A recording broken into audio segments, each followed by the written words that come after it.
obviously at the bottom of the document there is cooking and nutrition.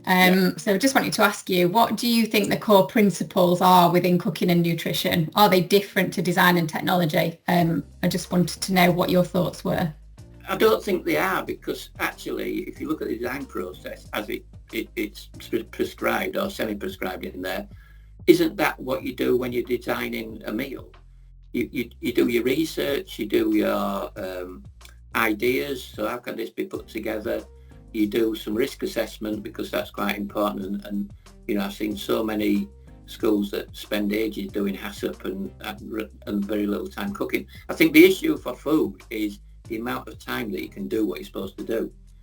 In some schools they get ample time and it's wonderful, but I also think that the food and nutrition should be a locality thing as well.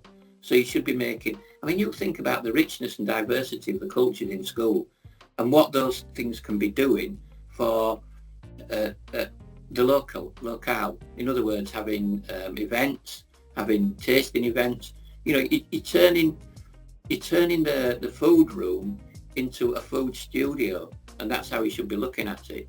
So the design principles are there because actually the design principles go throughout all our lives. We all have a series of things that we do in sequence that you could relate to the design principles, if that answers the question.